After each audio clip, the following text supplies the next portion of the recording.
Hi, welcome to சந்தா சமையல். நம்ம இன்றைக்கி எக் கீமா எப்படி செய்கிறது பார்க்கலாம். 4 முட்டை எடுத்திருக்கேன், வேக வச்சு எடுத்துக்கலாம். முட்டை தோல் உரித்து எடுத்திருக்கேன். முட்டை இப்போ துருவி எடுத்துக்கலாம். முட்டை இப்போ துருவி எடுத்திருக்கேன். ஸ்டவ் ஆன் பண்ணி கடாய் வச்சுருக்கேன். கடாய் சூடானதோ 4 டீஸ்பூன் அளவு எண்ணெய் சேர்த்துக்கலாம்.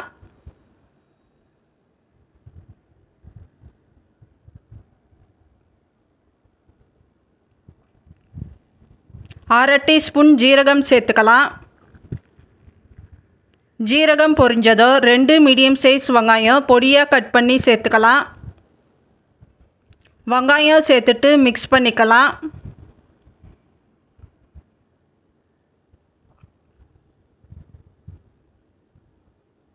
ரெண்டு பச்சை மிளகா பொடியாக கட் பண்ணி சேர்த்துக்கலாம். வெங்காயம் கண்ணாடி பதம் ஆகணும்.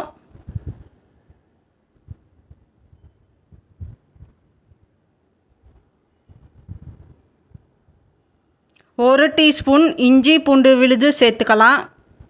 இஞ்சி பூண்டு விழுது பச்சை ஸ்மெல் போகணும்.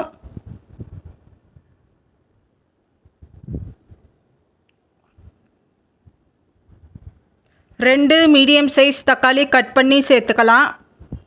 தக்காளி வதங்கணும்.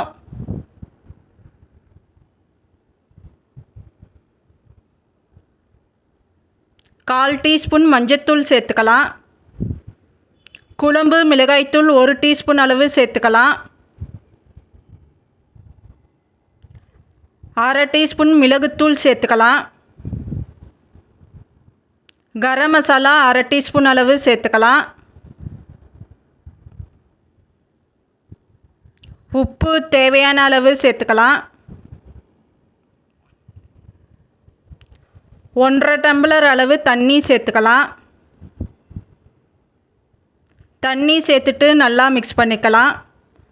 மிளகாய்த்தூள் பச்சை ஸ்மெல் போகணும். 3 நிமிஷத்துக்கு கொதிக்க விடணும்.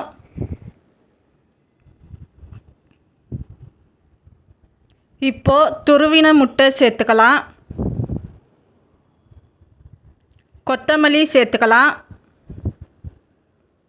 கொத்தமல்லி சேர்த்துட்டு நல்லா மிக்ஸ் பண்ணிக்கலாம். இப்போது 2 நிமிஷத்துக்கு குக் பண்ணிக்கலாம்.